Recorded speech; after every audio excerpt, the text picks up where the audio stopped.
História da filosofia antiga. Descrição. O pensamento dos principais filósofos da Grécia clássica acerca da melhor forma de se organizar em sociedade, a partir do nascimento da democracia, em Atenas. Propósito. Compreender, no modelo ateniense de democracia, a partir da contribuição dos filósofos clássicos, Sócrates, Platão e Aristóteles, e seus contemporâneos, o papel dos governantes e governados naquela sociedade. Preparação. Antes de iniciar o estudo deste tema, é importante ter à mão um bom dicionário de teoria política ou mesmo de filosofia. Sugerimos o Dicionário de Filosofia, de Abibagnano, e o Dicionário de Política, de Bobbio, Matteucci e Pasquino. Objetivos. Módulo 1. Identificar a originalidade da democracia ateniense e sua influência no florescimento do pensamento filosófico. Módulo 2. Descrever o investimento político das obras platônicas. Módulo 3.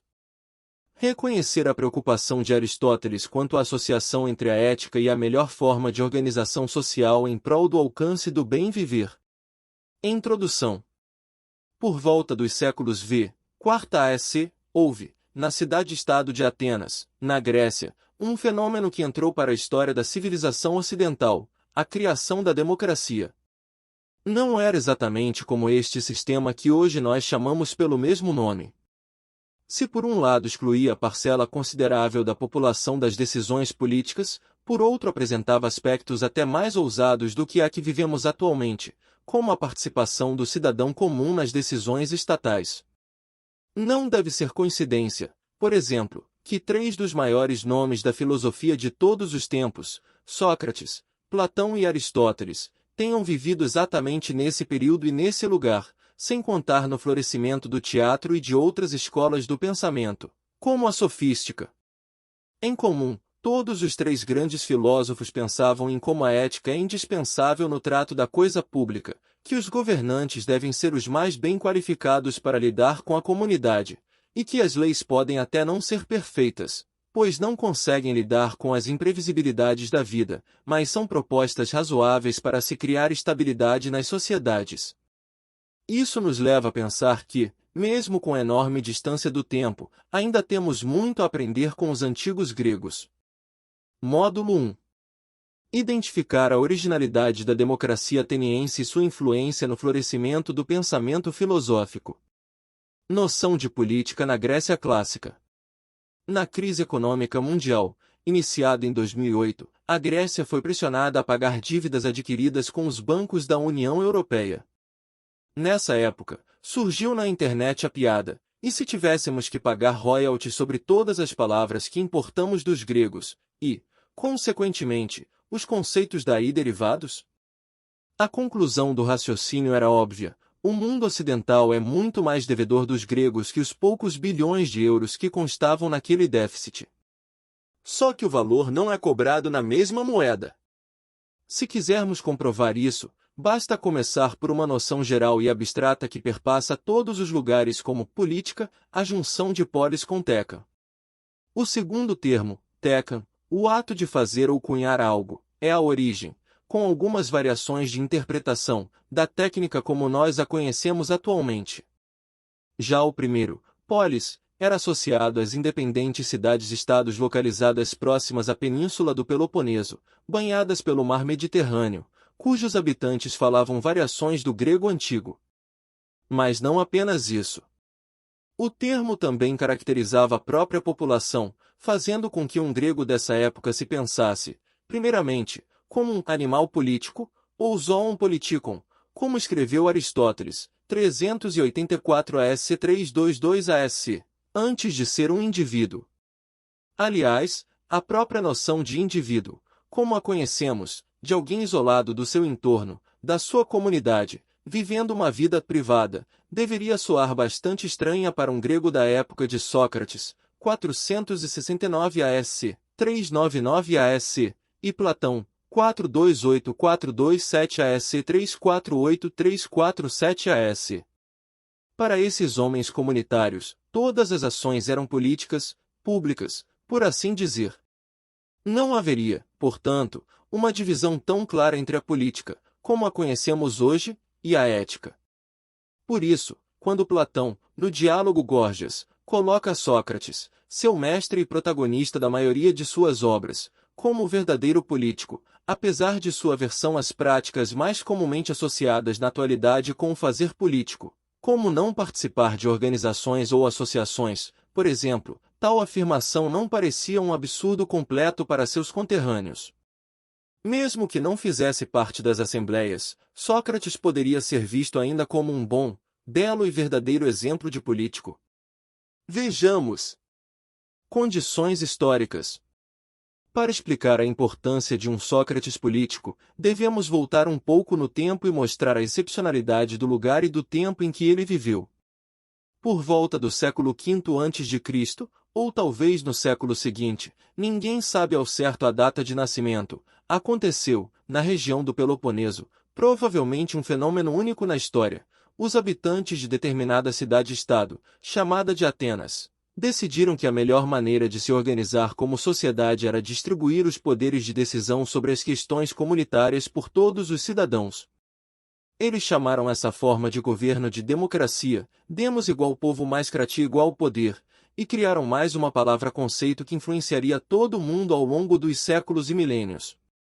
Heródoto, 485 a.C. 425 a.C., sugere que houve, sim, um criador da democracia, conhecido como o pai da história, por ser seu inventor, isto é, aquele que tentou, pela primeira vez, escrever fatos históricos de maneira mais próxima de como ocorreram, apesar de todas as liberdades que tomou. Heródoto acredita essa façanha a Clístenes, 565 a.C. 492 a.C., membro de uma proeminente família da região. Mas uma filha tão complexa e diversa assim não tem apenas um pai. Outros relatos mostram como responsáveis pela criação da democracia os seguintes nomes. Solon, legislador do início do século VI a.C. Efialtes, líder ateniense que supervisionou as reformas que visavam reduzir o poder do Areópago, bastião do conservadorismo na Atenas pré-democrática. Teseu, herói mitológico, considerado um dos fundadores da Grécia. O provável é que, para atingir seu auge no IV século a.C., exatamente quando viveu Platão, a democracia ateniense tenha sido alimentada por todas essas vertentes e outras ainda não catalogadas, a partir das reformas empreendidas por Solon, como consequência das modificações implantadas por Clístenes, após as revoltas populares da época, por conta das transformações introduzidas por Efialtes, ou pela liderança de Péricles, 495 a.C. 429 a.C., o famoso estadista e general, em cujo governo, entre 460 a.C. e 430 a.C., logo após os atenienses liderarem os gregos na guerra que derrotou os persas, Atenas teria tido seu auge. Independentemente dos dados presentes em sua certidão de nascimento, a democracia ateniense é um exemplo de organização social política sem paralelos na história do mundo, como dizem historiadores de renome incontestável. E entre os vários motivos que a fazem única está a Assembleia, um conselho de cerca de 500 cidadãos eleitos por sorteio, que supervisionava o aparato administrativo, lidava com as relações exteriores, ouvia os relatórios oficiais, deliberava a agenda, preparava as moções para as assembleias e realizava outras atividades. Esse nível de organização acontecia cerca de meio milênio antes do nascimento de Jesus de Nazaré. Para se ter noção de como isso era original, basta lembrar que esses 500 anos equivalem ao mesmo tempo que separa os dias atuais da chegada do navegador português Pedro Álvares Cabral nestas terras que, anos depois, viriam a se chamar Brasil. Havia, ainda, vários outros recursos burocráticos para assegurar o máximo de participação dos atenienses nas coisas públicas, ou república, res igual coisa mais pública, palavra de origem latina.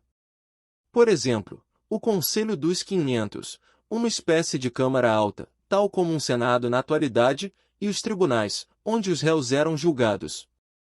Na eclesia ou assembleia, especificamente, parte da comunidade ateniense, os homens adultos e livres, tinha de se encontrar cerca de 40 vezes ao ano para discutir sobre os problemas e as soluções da cidade. Pode-se afirmar que cerca de 1/3 dos cidadãos acima dos 18 anos e 2/3 dos cidadãos acima dos 40 anos já tinham servido pelo menos durante um ano nessa Assembleia. Embora tenha um grau de organização incomum, até para os dias atuais, a democracia ateniense também recebeu muitas críticas a respeito de sua estrutura, a começar pela própria noção de participação popular. Segundo estudiosos, a presença e a assiduidade no conselho eram consideradas baixas. Uma das razões, segundo dizem, é que, geralmente, as pessoas preferiam atender a seus próprios negócios a ter de resolver os assuntos de Estado, algo mais distante da urgência cotidiana. De acordo com os historiadores, ainda havia problemas de instabilidade política. Com tantas vozes podendo apontar as direções que a cidade deveria tomar, era difícil se chegar a um caminho único e em linha reta em pouco tempo. A morosidade, às vezes, acabava se tornando imobilidade, o que atrapalhava em um período de constantes guerras, invasões e governos fortes e autoritários. Mas, certamente, a principal crítica à democracia ateniense devia-se ao impedimento da participação de mulheres, estrangeiros, como Aristóteles, que era de Estagira, cidade próxima à Macedônia, por exemplo, e escravos no conselho. As mulheres até assumiam funções religiosas importantes, afinal, a religião era parte fundamental da sociabilidade habitual ateniense, porém os demais moradores da cidade, mesmo que fossem a maioria da população, tinham pouca ou nenhuma voz ativa nesse contexto. No total, os participantes do conselho atingiam no máximo 20% da população de Atenas. Esse número fez com que os críticos do período dissessem que tal organização social política não era exatamente uma democracia, mas uma forma atenuada de oligarquia. Inegavelmente, há semelhanças com os modelos atuais de organização comunitária.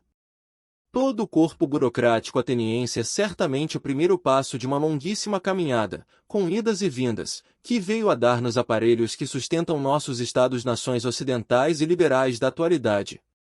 Mas as equivalências ficam bem mais enfraquecidas quando se pensa na ideia de representação direta, principalmente quando há o recorte de gênero e classe. Atenção! Cabe questionar-se, de fato, a comparação entre a organização burocrática da sociedade ateniense e nossos Estados-nações atuais é fraca. Basta lembrarmos de que o voto feminino, no Brasil, apenas foi alcançado em 1934, ou, em pior situação, na França revolucionária, apenas em 1945. Será que um país, atualmente, de população em sua maioria negra e feminina, e, ainda assim, com baixíssimo número de políticos afrodescendentes e mulheres, poderia criticar a Grécia clássica? De qualquer modo, a democracia ateniense se tornou um marco inaugural que acabou influenciando diversas maneiras de pensar a organização comunitária ao longo dos tempos. Mesmo que imperfeita, tornava a vida pública uma constante para todos os cidadãos e a política, uma parte do cotidiano. Não era possível se manter totalmente alienado. Na atualidade, ela nos força a pensar sobre nossa própria maneira de nos estruturar como sociedade, as distribuições de poder, a participação popular, a representação de todos os estratos e segmentos populacionais na tomada de decisão, a partilha dos direitos e deveres civis, a divisão dos recursos econômicos. Ao olhar para o exemplo grego, fica difícil não se perguntar se o que vivemos nos dias atuais, apesar de sustentar um nome homônimo, seria verdadeiramente uma democracia. Sofistas multiplicação filósofos. Na democracia ateniense, as capacidades da oratória e da retórica se valorizaram extremamente. Como o debate, o diálogo público e a discussão eram as maneiras de se portar no conselho, tornou-se comum que quem conseguisse se comunicar mais persuasivamente alcançasse, com facilidade maior, os objetivos almejados. Quem era eloquente e, ainda assim, bastante proativo acabava, pela lábia, exercendo cargos políticos, mesmo sem precisar ser eleito, caso, inclusive, de Péricles, citado anteriormente. Por conta disso, alguns jovens atenienses endinheirados recorriam a um grupo de professores chamados de sofistas, algo como sábios, para que estes lhes ensinassem as manhãs da fala em público. Diferentemente dos filósofos, filo igual amigo mais sofia igual saber, os sofistas não se preocupavam com o mundo supralunar, como Aristóteles chamaria o espaço sideral. Além disso, diferentemente dos pensadores originais, também conhecidos como pré-socráticos, eles não queriam saber da origem do mundo nem tentavam entender a fis, em uma tradução aproximada, tudo que é a natureza. Estavam mais preocupados diretamente com as questões morais e políticas, isto é, os temas mais pragmáticos da vida pública. Em vez de olhar para o alto e devagar, miravam o pequeno, o próximo, aquilo em que podemos influir diretamente. Em vez de tentar explicar o mundo de uma vez só, como os pré-socráticos, esforçavam-se para dar conta, buscavam o melhor jeito de influir na vida de sua própria sociedade. Ou seja, em vez da abstração, pregava-se a materialidade. A diferença entre pré-socráticos e sofistas é clara. Os pensadores originais, pré-socráticos, 1985, tentaram explicar a origem das coisas, buscando responder à dúvida sobre por que as coisas existem em vez de simplesmente não haver nada. Para isso, criaram explicações das causas de tudo, como ser a água o motivo inicial, Tales de Mileto, ou o ar, Anaxímenes, ou o fogo, Heráclito. Os sofistas afirmavam que o homem é a medida de todas as coisas, como famosamente disse Protágoras de Abdera, um dos mais famosos sofistas. Tal frase, uma espécie de resumo da filosofia sofista, já demonstra que o diálogo sofista era mais concreto. Há, ao menos, duas formas, uma quase antagônica à outra, de interpretá-la, e ambas reforçam esse aspecto mais pé no chão. Em primeiro lugar, mostra a tentativa de se criar um conjunto de regras pessoais, daí o homem ser a medida, para a tomada de decisões, para fazer escolhas, para, enfim, viver. Seguindo esse raciocínio, essas normas seriam baseadas em uma visão mais próxima do humano, sem a necessidade da descoberta de um âmbito superior ou secreto, algo que fosse alcançável apenas por procedimentos complicadíssimos. Era uma proposta mais acessível, portanto, e que, além do caráter mais democrático, poderia ser ensinada. Isto é, a verdade na qual estamos apoiados não seria algo distante e imóvel no tempo e no espaço, como sugere, por exemplo, o filósofo pré-socrático Parmênides, mas poderia ser entendida a partir de uma leitura pessoal, imanente, humana. Em contrapartida, tal afirmação reforça um pensamento baseado apenas no homem de forma individual, no sujeito em si, um pensamento que cai facilmente em um relativismo rasteiro, sem qualquer fundamento ou parâmetro mais fixo, para que não se ficasse à mercê das variações de humor de quem quer que fosse. Os valores perdem a pretensão de universalidade, a ambição de atingir o absoluto se torna infundada, e a própria noção de totalidade parece improvável. O homem é a medida de todas as coisas, mas que homem? Se não haveria algo por trás do homem para lhe garantir qualquer estabilidade mais perene, se as verdades seriam tão passageiras assim, restaria se tornar cada vez mais hábil em usar as palavras, e convencer os demais que você é o homem que é a medida de todas as coisas. Disso resulta o sucesso dos sofistas. Tal pensamento mais humanista, e, portanto, mais fragilizado do ponto de vista da universalização e da estabilidade, não era uma exclusividade dos sofistas. Três dos dramaturgos gregos do período de que temos mais material preservado atualmente, Ésquilo, Eurípides e Sófocles, também retratam essa relativização dos valores, essa tentativa de mostrar mais lados da verdade quando as questões morais são abordadas. Aliás, não é de se espantar que o teatro, com seus diálogos e suas encenações públicas, tenha florescido na mesma época da democracia ateniense. A audácia de colocar em questão mesmo os fundamentos mais tradicionais da própria sociedade estava incluída, mesmo que inconscientemente, na proposta democrática. O teatro, com seus debates no meio da praça da cidade, com várias vozes que se interrelacionavam, era a atmosfera perfeita para a época. Foi aproveitando essa pretensa liberdade de expressão que Sócrates, segundo os escritos deixados por Platão, visto que ele mesmo nunca escreveu nenhuma linha, destacou-se. Ele queria tentar criar parâmetros ideais que não dependessem apenas do homem. Sócrates, o ignorante mais sábio dos homens.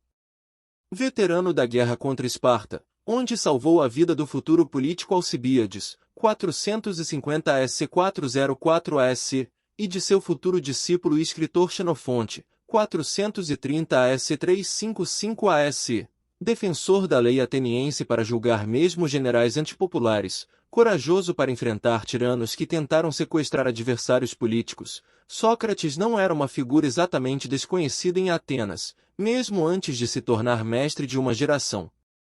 Entretanto, apesar das glórias acumuladas, ele não considerava nenhum desses acontecimentos como o mais importante de sua vida. Na Apologia de Sócrates, o filósofo Mor conta que foi outro fato que mais marcou sua vida, a declaração do oráculo do deus Apolo, localizado na famosa cidade de Delfos, bem no centro da Grécia, de que ele, Sócrates, seria o homem mais sábio de todos. Vivendo junto a generais vitoriosos, políticos cativantes, criativos dramaturgos, Sócrates se perguntava por que exatamente ele, humilde filho de uma parteira com um escultor, seria o mais sábio entre todos. A única resposta que conseguiu encontrar foi o fato de ele ser o único entre todos a duvidar das próprias certezas. Essa sua ignorância era o sinal de sua sabedoria, porque fazia com que ele, ao menos, soubesse de algo, de que nada sabia. Daí vem a famosa frase, só sei que nada sei, que não foi dita exatamente assim, mas o sentido é esse mesmo. A partir desse momento, Sócrates entendeu que sua tarefa era revelar a seus concidadãos a ignorância de todos. Começava, assim, sua missão. O mais sábio entre todos os homens queria fazer com que as pessoas se conhecessem, se encontrassem, fugissem de pseudo-verdades, não acreditassem em falsas ideias ou meras opiniões. O importante era se descobrir, mergulhar dentro de si, racionalmente, e perceber o que era verdade.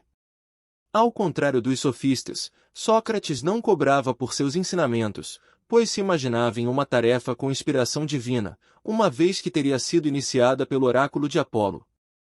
Isso causou diversos problemas de relacionamento em Atenas para Sócrates. Se os sofistas mantinham, de certo modo, o status quo, no estado em que encontravam antes, dado que só ensinavam quem já tinha dinheiro, o filósofo ateniense chegou a conversar sobre matemática até mesmo com um escravo. A atitude audaciosa, ainda que não abertamente intencional, não deixava de ser um jeito de demonstrar certo desprezo pelas regras da democracia ateniense, que mantinha os homens não livres como o ponto mais baixo que se poderia descer na escala social.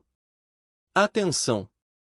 É importante lembrar que quando falamos de homens não livres, ou escravos, nesse contexto da antiguidade, e especialmente na cidade-estado de Atenas, não estamos nos referindo ao mesmo tipo de escravidão ocorrida no continente americano, por exemplo, durante o período colonial, século XVI-XIX. Na antiguidade, a escravidão acontecia, geralmente, sob duas condições, ou se era um prisioneiro de guerra, ou alguém que estava endividado. Em ambos os casos, o escravo exercia a mesma profissão que tinha em sua nação de origem, ou antes do endividamento. Condição inconcebível, como sabemos, no colonialismo, quando o escravo era considerado ser humano de espécie inferior em relação a seu dono. O confronto entre a filosofia socrática e a retórica dos sofistas era uma constante. O diálogo platônico Gorgias, famoso sofista, é um exemplo disso. Na obra, contada, ressalte-se, do ponto de vista socrático, há o choque entre a integridade moral, que seria uma característica dos filósofos, e a busca por poder político, imputações feitas aos sofistas. Sócrates acusa os sofistas de serem amorais, sem se importar com as necessidades de buscar o que seria o certo e evitar o errado, sem se interessar em distinguir o que é nobre do que é vergonhoso. Os sofistas, por sua vez, dizem que a filosofia seria uma retórica inferior, um brinquedo lógico. Na melhor das hipóteses, um jeito de educar os jovens, jamais uma ferramenta decente para os adultos. Sócrates rebatia dizendo que a retórica, técnica oratória ensinada pelos sofistas, era, no máximo, um truque para agradar as pessoas, e que apenas a filosofia produzia uma verdadeira técnica que busca a bondade nas almas. Seu objetivo seria, por fim, produzir bons cidadãos. O embate entre as duas escolas de pensamento no diálogo é tamanho que sobra para a democracia ateniense, vista ali como impossível de ser boa. Mas não para por aí. A política, continua o incansável Sócrates, deveria ser confundida com a filosofia e produzir bons cidadãos, que conhecem a si mesmos, como estava escrito no oráculo de Delfos e como o filósofo repetia sempre. Aqueles que não são comedidos, não são racionais, não se entendem, são incapazes de ter amizades e, assim, de viver em comunidade. Módulo 2. Descrever o investimento político das obras platônicas. Apesar de viver no auge do período democrático da cidade de Atenas, na antiguidade, Platão não estava convencido de que essa fosse a melhor forma de governo. Muito de sua má vontade se justificava exatamente porque seu mestre Sócrates, o homem mais sábio de todos, tinha sido condenado à morte por essa mesma democracia. Todos os seus escritos foram produzidos após a morte de seu professor e depois de o filósofo também tentar uma carreira política. Portanto, esses escritos carregaram, de um jeito ou de outro, certo posicionamento político. A partir dessa sua formação e observando de perto toda a sua literatura, até seria possível dizer que toda, ou, ao menos, grande parte, de sua produção filosófica pode ser, no fundo, lida como um pensamento político em constante amadurecimento. Isso, claro, não no sentido mais simples e amplo do termo, de tratar diretamente de questões organizacionais do Estado, mas conforme citado no módulo 1, a política como uma preocupação também ética com a criação de um homem que estivesse interessado em ser correto, não corrompido pelas idiosincrasias, peculiaridades, dos tempos, ou, nos termos platônicos, um homem livre que buscasse as formulações eternas sobre o belo, o verdadeiro e o bem. A construção da cidade e seus habitantes.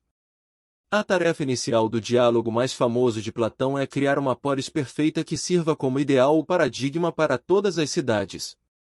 O fato de representar apenas um modelo é um dos pontos mais importantes na leitura e interpretação da obra República, pois protege Sócrates e Platão de algumas, mas não todas, controvérsias que a envolvem. A proposta socrática é formular no logos, ou seja, na teoria, no discurso, em abstrato, essa cidade. Isso faz com que certas propostas mais extravagantes do diálogo não precisem ser vistas como necessárias ou indispensáveis. Nem o próprio Sócrates, por exemplo, defendia com muita veemência certas sugestões, como o fim do formato da família tradicional, com pai, mãe e filhos, apenas, a eugenia, o controle da procriação para atingir uma raça superior, ou mesmo ideias bem mais aceitáveis para os dias atuais, como a participação das mulheres na esfera pública. O ponto de partida da criação da cidade perfeita é a defesa da especialização. Sócrates acreditava que especialistas em apenas uma habilidade ou um ofício são muito mais produtivos nos seus trabalhos que um não especialista ou alguém que atue em mais de uma frente.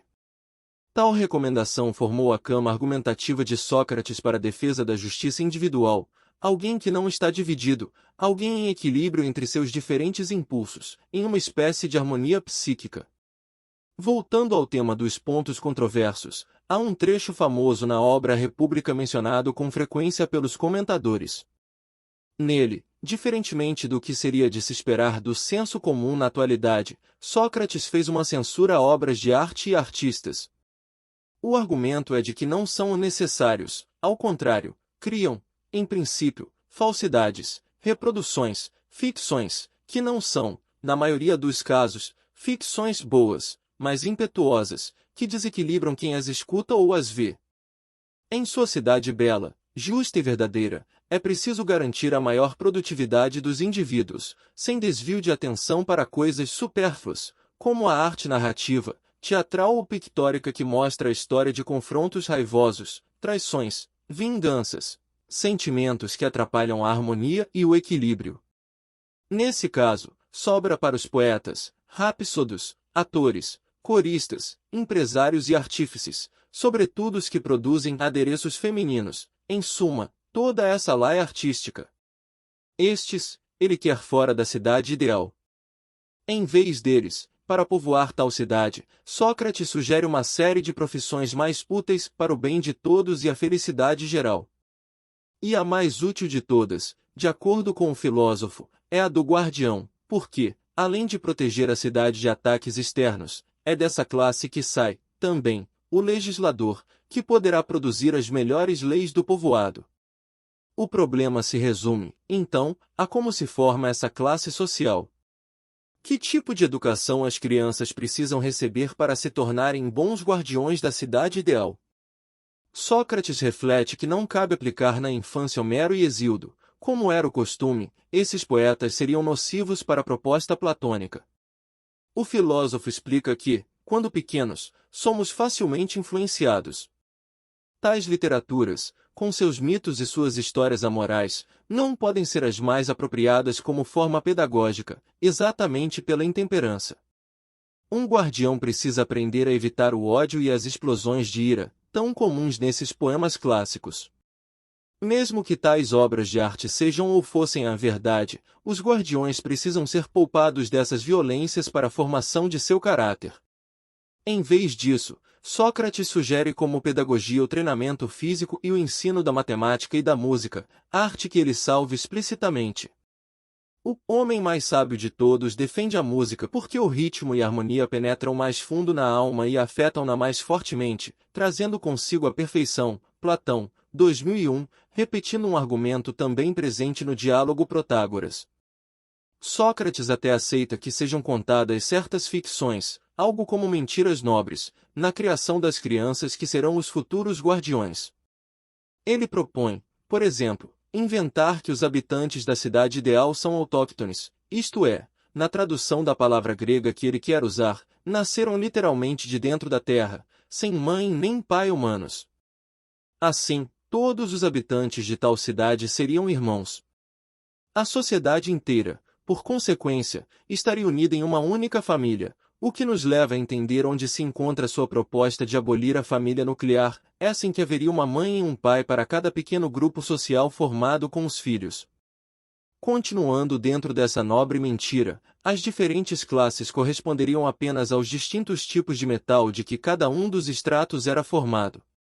Por isso que aqueles feitos de ferro ou bronze, aptos a ser fazendeiros ou artesãos, não poderiam ser guardiões.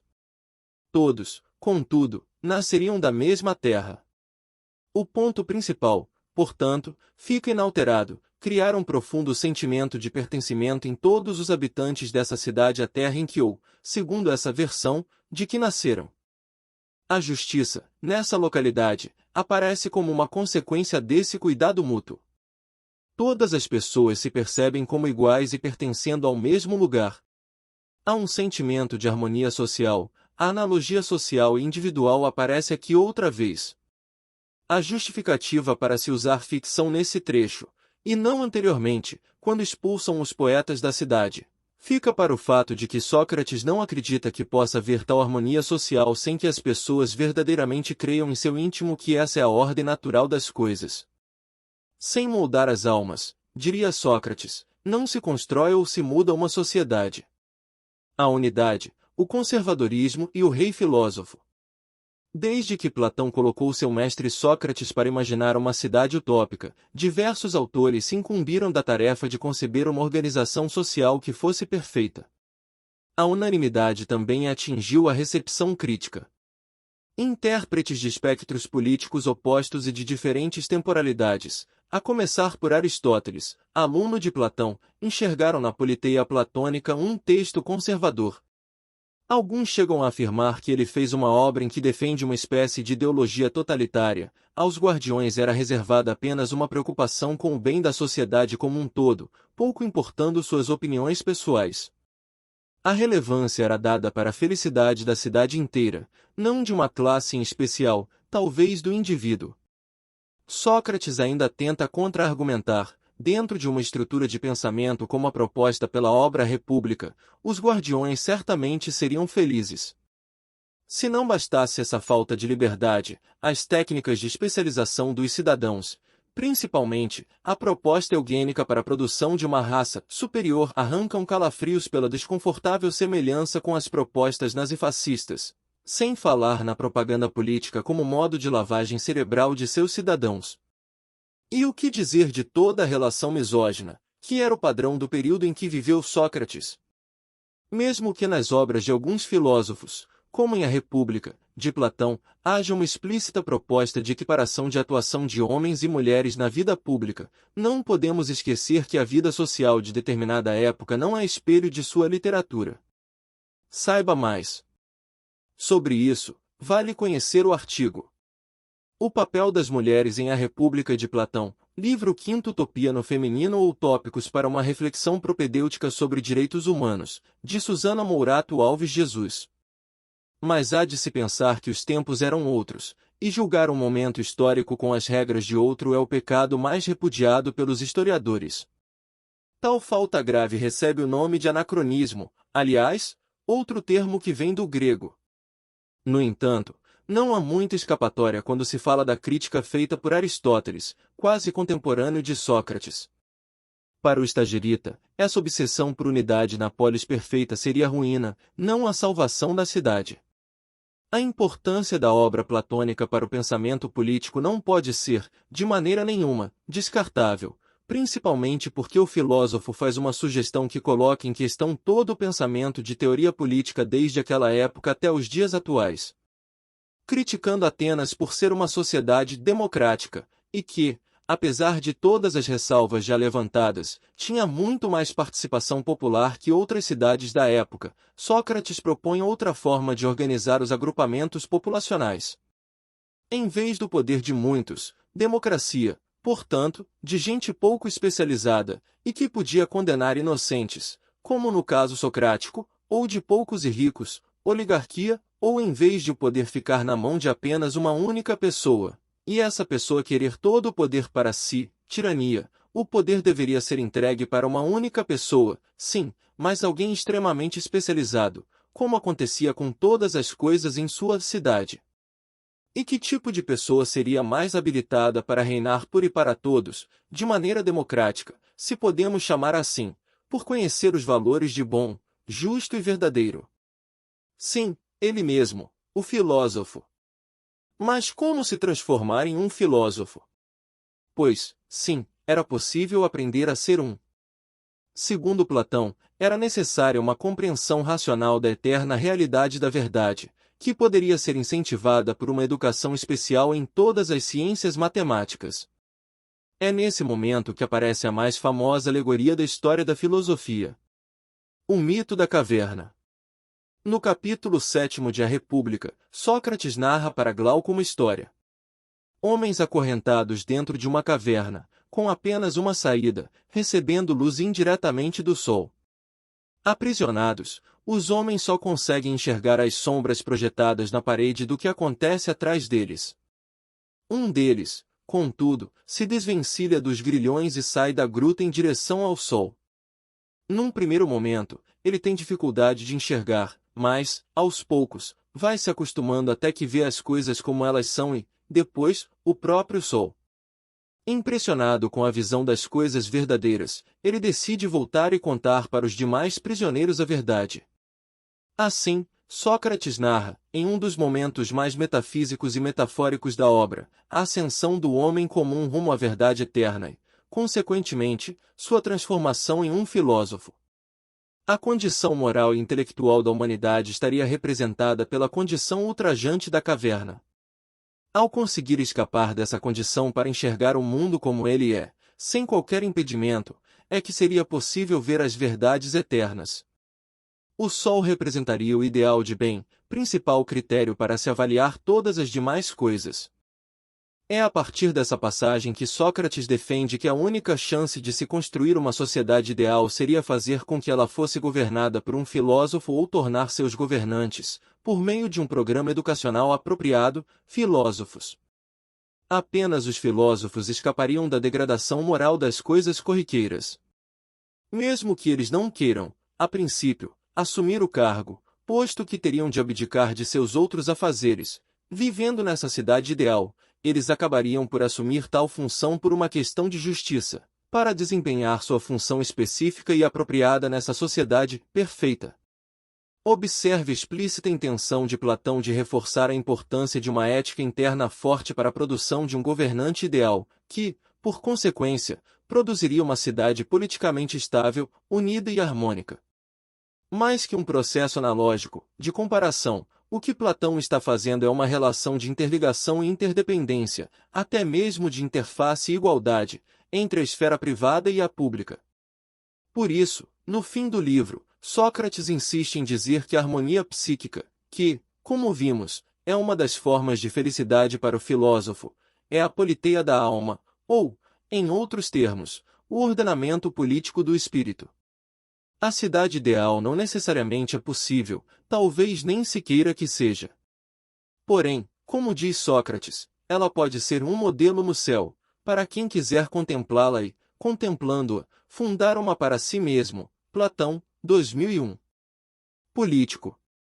Segundo a datação mais comumente utilizada, a República é uma das primeiras obras escritas por Platão, em que o protagonismo de Sócrates, tanto como personagem quanto como influência sobre o pensamento platônico, aparece mais realçado. Em outro escrito, com Sócrates como personagem menor, em ambos os sentidos mencionados anteriormente, podemos ver outra vez como Platão encara o problema da melhor maneira de governar uma sociedade, dessa vez, com uma tentativa mais forte de conciliar os aprendizados práticos com suas idealizações teóricas. O nome da obra, escrita, de acordo com alguns estudiosos, após sua segunda passagem pela Sicília, é, simplesmente, Político. O título se consolidou apesar de alguns intérpretes verem uma diferença na obra entre o político, em si mesmo, e o estadista. Categorizar alguém como político seria uma maneira de chamá-lo de sofista, isto é, em uma leitura mais frouxa, algo como falso, dissimulado, hipócrita. Pode-se perceber que as disputas entre filósofos e sofistas eram violentas. Aliás, tanto o político quanto o sofista, outros dos diálogos platônicos, se passam no mesmo dia, com os mesmos personagens, como se um, político, fosse a continuação do outro, sofista. Há informações de que Platão teria intenção de escrever um terceiro diálogo para fechar essa trilogia, que se chamaria, não por acaso, Filósofo, e retornaria o protagonismo de Sócrates, mas tal obra foi abandonada. O certo é que, após as experiências frustradas de tentar transformar o tirano Dionísio de Siracusa em um rei filósofo, o ideal máximo platônico de governante, tendo ficado, inclusive, retido por Dionísio, na Sicília, e precisado fugir, Platão acreditava que era importante dar atenção às dificuldades de governar que apareciam no cotidiano. O mundo não existe apenas na abstração, é necessário encarar a realidade, com suas contradições e seus vetores de forças, nem sempre justos ou verdadeiros.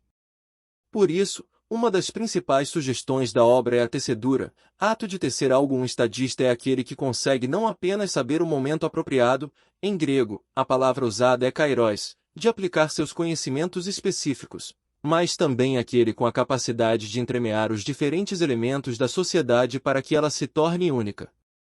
Em Político, o estrangeiro insiste em explicar a um jovem homônimo de Sócrates, os dois personagens principais do texto, toda a técnica da tecelagem para servir de analogia à política. A capacidade de entrelaçar as leis e os cuidados com todos os aspectos da cidade seria o que o estrangeiro chamaria de política ou a capacidade do estadista.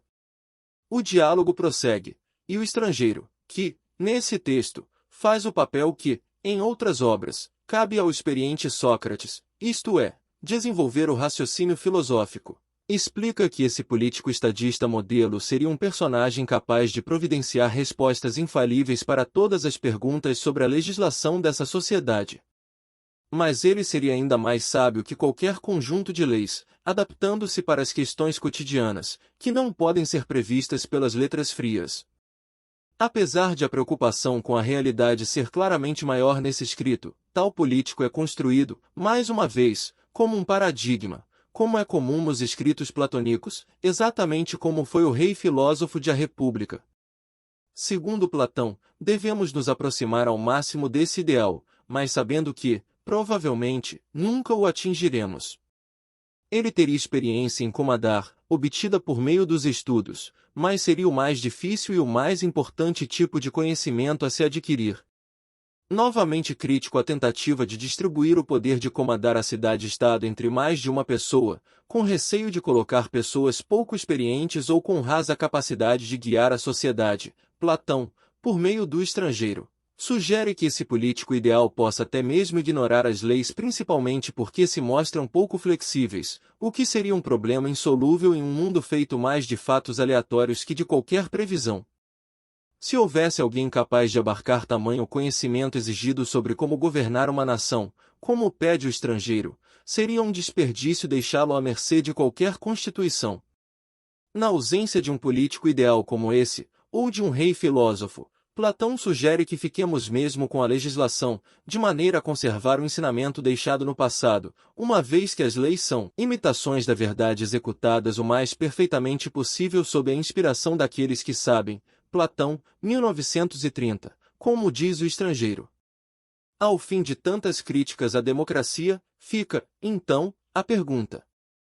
Você já viu por aí algum político ideal ou rei filósofo para governar uma cidade, que seja? Módulo 3. Reconhecer a preocupação de Aristóteles quanto à associação entre a ética e a melhor forma de organização social em prol do alcance do bem viver. Aristóteles Multiplicação Platão.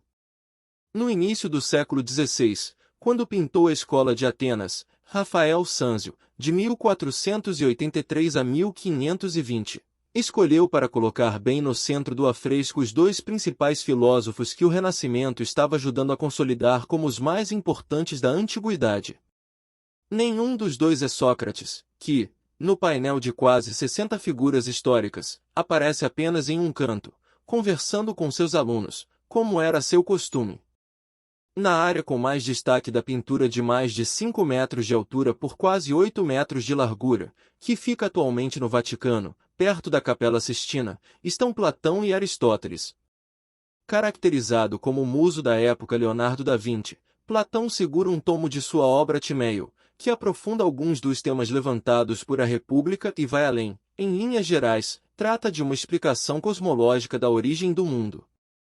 Para mostrar onde estão os fundamentos em que ele se baseia, Platão da Vinci aponta para o céu, deixando explícito de onde vinha sua noção de bem. A seu lado, Aristóteles apresenta os traços do artista toscano, mestre da perspectiva Bastiano da Sangallo, cujo apelido era exatamente Aristotile, como se escreve em italiano, por conta de seu ar grave e meditativo, que lembraria o do Estagirita. Dizemos que as coisas sérias são melhores do que as risíveis, teria dito, certa vez, o filósofo. Aristóteles segura com a mão esquerda sua Ética a Nicomaco e está com a direita espalmada, estendida à frente, como se quisesse deixar clara sua oposição ao colega da filosofia. Opostamente ao pensamento associado a Platão, Aristóteles sugeriria que o mundo a se preocupar era este, aqui e agora. Em vez de tentar buscar alguma explicação no céu, temos de nos importar em como viver, e bem, nas cidades em que nascemos, crescemos, criamos laços e vamos morrer, não com as idealizadas. Apesar da grande bagagem platônica que Aristóteles carregou ao longo da vida, por ter estudado cerca de 20 anos com o mestre Platão na famosa Academia de Atenas fundada por ele, o Estagirita tentou ao longo de sua vasta produção intelectual distanciar-se do professor. A obra de Aristóteles, com quase 2.000 páginas que chegaram até nós, pode ser considerada um misto de continuação e variação dos textos platônicos, continuação por revisitar os temas levantados pelo antecessor, e variação por tentar dar um caráter menos relacionado aos idealismos platônicos e mais aos sentidos, à realidade. O resultado dessa relação de proximidade e afastamento é o tamanho de sua influência sobre o pensamento ocidental. A sombra aristotélica só pode ser mesmo comparada à sombra de Platão. Em alguns períodos, como a Idade Média, foi até maior, a ponto de ser conhecido na época como simplesmente o filósofo. A ética da felicidade e da filosofia. Uma das maneiras de continuar a obra platônica foi pensar na mistura que existe entre ética e política. Tal entrelaçamento já aparecia nas obras de Platão, embora não tenha sido exatamente o autor de A República a criar essa aproximação. O grego comum daquela época achava que ambos os aspectos, o âmbito do que é certo e do que é errado, e o âmbito da reflexão sobre a melhor maneira de se governar as cidades-estados, deveriam estar bem entrelaçados, por mais que essa sobreposição possa soar algo estranho a certos ouvidos da atualidade. Aristóteles escreveu livros para os mais variados assuntos específicos possíveis. Pense em um tema. Provavelmente, ele já o abordou, ao menos de passagem. Em geral, a cada obra, ele escolhia um tema em separado: biologia, zoologia, antropologia, psicologia, etc., e o explorava até o fim. Em Ética Nicomaco, entretanto, texto que foi pensado para ser uma espécie de primeiro de 2 volumes, ele aborda em sua completude a filosofia sobre os assuntos humanos, Aristóteles, 2017. O segundo tomo assume exatamente a estrutura de um novo livro, chamado de A Política, Aristóteles, 2011, onde dá continuidade àquela mesma reflexão. Ambos os livros se mencionam e, certamente, complementam-se. Não se sabe ao certo quando Aristóteles escreveu sua mais famosa Ética. Ele também compôs uma Ética Eudemo, mas muito menos impactante. Há, ainda, outras obras que abordam o tema, supostamente escritas por Aristóteles, mas suas autorias são contestadas. Também não se tem certeza sobre quem seria o Nicomaco a quem a Ética é dedicada. Pode ser tanto o pai de Aristóteles, médico na corte da Macedônia que muito influenciou em sua formação, quanto o filho de Aristóteles, que também tinha o mesmo nome do avô e, especula-se, teria sido responsável por editar essa obra. O que é certo é o tema da obra: mais do que tratar de deveres e obrigações, a ética aristotélica quer fazer com que nós encontremos nada mais, nada menos, que a felicidade. Em grego, a palavra é eudaimonia, que traduzimos por felicidade, e quer dizer algo como ter um bom daimon, que, por sua vez, é um nome grego com uma tradição filosófica forte, citada de Platão a Nietzsche, antípodas, contrários, do pensamento ocidental. A melhor forma de entender o vocábulo é, talvez, pensar naqueles seres que aparecem na mitologia árabe como gênios e saem das lâmpadas nas histórias de As Mil e Uma Noites ou nos desenhos da Disney. É uma versão aparentada do que nós chamaríamos de anjo da guarda ou santo particular, seres sobrenaturais que acompanham cada pessoa a todo momento. Mas a felicidade, para Aristóteles, não tem nada de sobrenatural nem de banal. Ele tenta construir uma argumentação e uma profunda reflexão para tentar escapar das pegadinhas de confundir felicidade com sentimentos mais imaturos ou com prazeres momentâneos, ou, simplesmente, com a mera satisfação de um desejo. Felicidade, para ele, é algo que demonstra a excelência específica humana, sua virtude, areté, em grego. De acordo com Aristóteles, para ser feliz, esse tipo de felicidade virtuosa, é necessário viver bem como um ser humano. E, como sempre estamos dentro de algum tipo de comunidade, vivendo gregariamente, o bem viver tem sempre relação com a organização desse agrupamento de pessoas, o que reforça o argumento de que ética e política são duas partes da mesma preocupação. Mas, para Aristóteles, virtude não é um termo vinculado a uma aleatoriedade, algo com o que nascemos, bastando sermos sortudos. É um traço de nossa personalidade, um meio pelo qual conseguimos atingir algo, no sentido que ficou preservado na expressão em virtude de. Pode-se dizer que somos felizes em virtude de sabermos utilizar, ao máximo possível, as potencialidades que são características nossas. Ou seja, seremos felizes se conseguirmos alcançar o que é o bem humano. Esse seria o objetivo de toda a vida humana, e, se não houvesse esse objetivo, a vida seria vazia e sem sentido. Todavia, dizer que ser feliz é explorar ao máximo nossas virtudes ou alcançar o que é o bem humano não explica muito a questão. Para começar, o que seria o bem humano? Aristóteles percebe que há um problema nesse âmbito e sabe que a solução dada por Platão no livro sexto de A República, que lida exatamente com a questão do bem, dizendo que é o fundamento máximo que existe, é muito abstrata para ele. O filósofo se põe, portanto, a tentar desvendá-lo. A começar, ele explica que, muitas vezes, o bem é um problema social, é determinado pela comunidade em que você está inserido. O que é bom para um grupo pode ser visto como ruim para outro, e vice-versa. Esse, inclusive, é mais um argumento para a interconexão entre ética e política, mas ainda não soluciona nossa questão.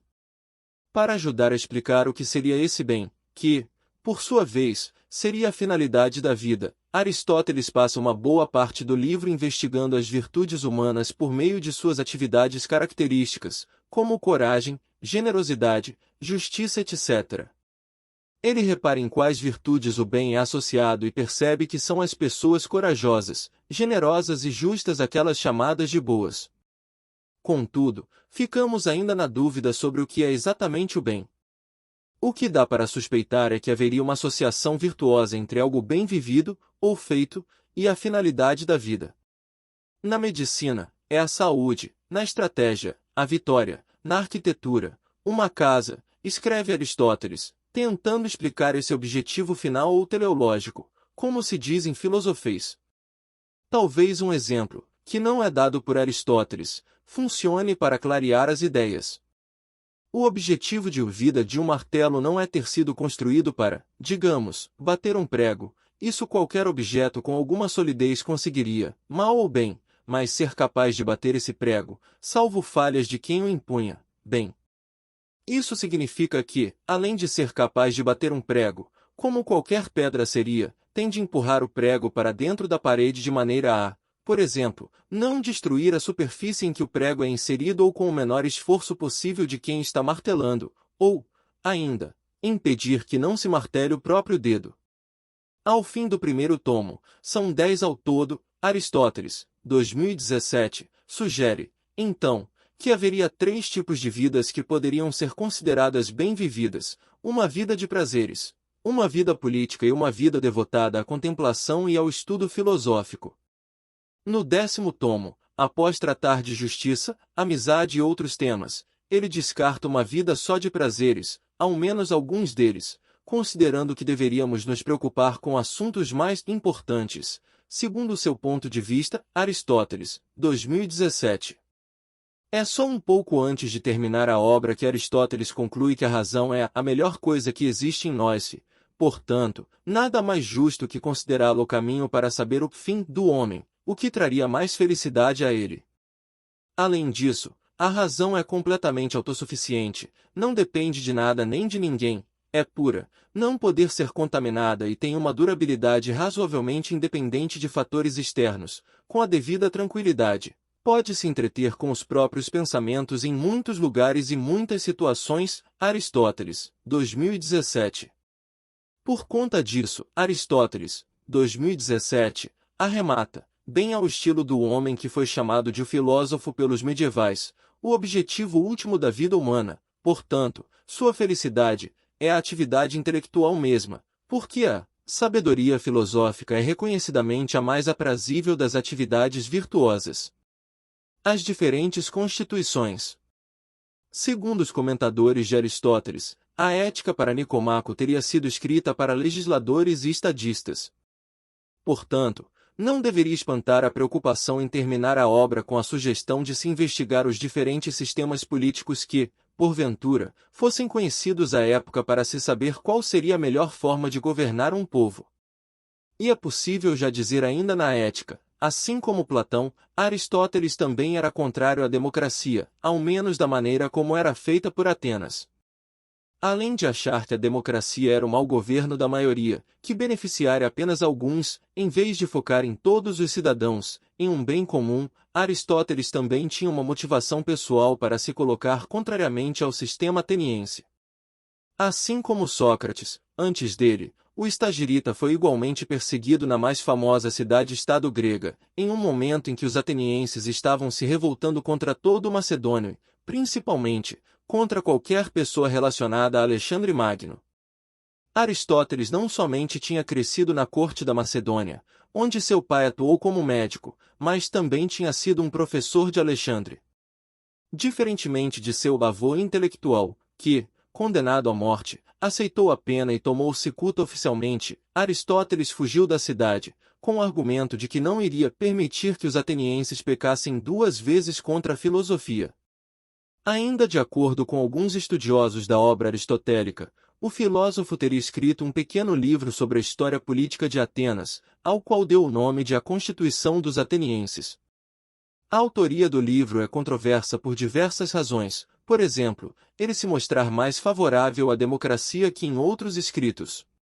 O que se pode considerar como mais provável é que nesse texto, como em outros aristotélicos, o Estagirita teria recebido ajuda de alunos de seu liceu. O livro consiste em um exame de 158 constituições diferentes da cidade. Além da abordagem teórica das diferentes formas de governo do passado, há, também, na segunda metade do livro, uma tentativa de interpretação de como era o governo ateniense no período em que Aristóteles vivia lá. Ele fala desde como era feito o recenseamento até como eram escolhidos os magistrados.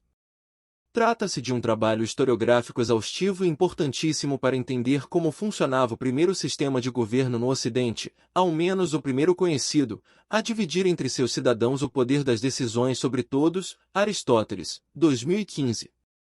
Em A Política, livro dedicado a teorizar sobre organizações sociais, Aristóteles criticou muito a democracia ateniense, considerando-a demagógica e um caminho inevitável em direção à tirania, esta, ainda, a pior forma de governo possível por concentrar em apenas uma pessoa os benefícios de toda a sociedade. Suas críticas à democracia, junto a seu costumeiro racismo, sua frequente xenofobia, seu machismo e sua defesa da predominância masculina no poder e, por fim, a justificativa da escravidão fizeram com que esse tratado político fosse mal visto até, de modo razoável, recentemente na história da filosofia. O inglês Thomas Hobbes, de 1588 a 1679, autor de Leviatã, um dos maiores clássicos das ciências políticas, chegou a dizer que, improvavelmente, encontraríamos texto mais repugnante que a política de Aristóteles. Assim como aconteceu com Platão, Aristóteles também foi visto como totalitário por alguns intérpretes da atualidade, e, novamente, precisamos nos atentar para os anacronismos. A política, mesmo para Hobbes e liberais como John Locke, de 1632 a 1704, ou comunistas como Karl Marx, de 1818 a 1883, é vista até os dias atuais como uma obra incontornável na história da teoria política, apesar de seus problemas e de ter, em certos aspectos, envelhecido mal.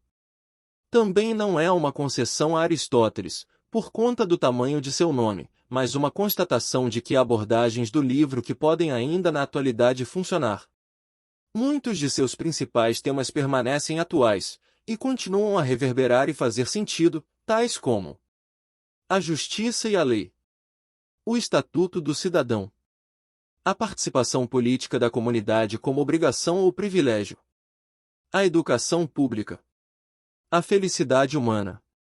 Na obra, Aristóteles mostra como o homem é um animal político. Ele tenta propor a melhor maneira de organização social possível, indaga a respeito de quem poderia governar sobre os outros e sobre que base se apoiaria. Aristóteles faz, em geral, uma defesa de uma constituição, ou seja, certa organização dos habitantes de um Estado, que beneficia o bem comum, em vez de priorizar apenas algumas pessoas, como os próprios governantes. Para tanto, o filósofo lista 6 possibilidades de governo. Monarquia e tirania, o governo de apenas um. Aristocracia e oligarquia, o governo de poucos. Politeia e democracia, o governo de muitos. Vejamos a diferença entre os termos. Apenas os primeiros, monarquia, aristocracia e politeia, teriam essa preocupação com o bem comum, que Aristóteles menciona como a mais importante característica de uma constituição. Os segundos termos, tirania, oligarquia e democracia, mostram as degenerações, como boas ideias podem sempre descarrilar para priorizar uma, poucas ou, no máximo, algumas pessoas. No início do livro A Política, Aristóteles afirma que a melhor forma de governo seria a monarquia ou a aristocracia. No meio da obra, ele muda de opinião e diz que, para a maioria das cidades-estados, o melhor mesmo seria uma constituição mista, que fizesse um agrupamento da aristocracia com a politeia. Por fim, ele fala de uma cidade dos sonhos, em que todos os cidadãos governariam. O que fica dessas reviravoltas é a tentativa de não se fazer um único receituário que possa ser aplicado a qualquer localidade, em qualquer condição. É importante entender as particularidades de cada sociedade para que se encontre as respostas mais adequadas aos problemas daquele lugar específico. Aqui, aparentemente, a crítica é direcionada a Platão, que costumava olhar para cima e criar cidades imaginárias, e não enxergava os problemas à sua frente. Essa vontade de se ater à realidade justificava os estudos extensivos sobre as constituições existentes.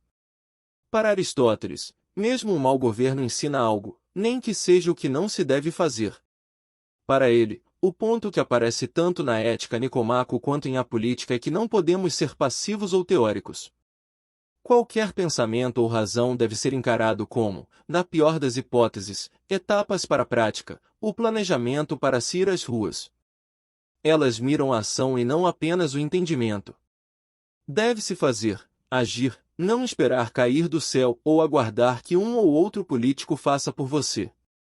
No fim de Ética Nicomaco, quando volta a falar sobre qual seria, afinal, a natureza da felicidade, Aristóteles reforça que a eudaimonia não pode ser uma disposição, ou seja, não é algo que estará conosco independentemente do que fizermos.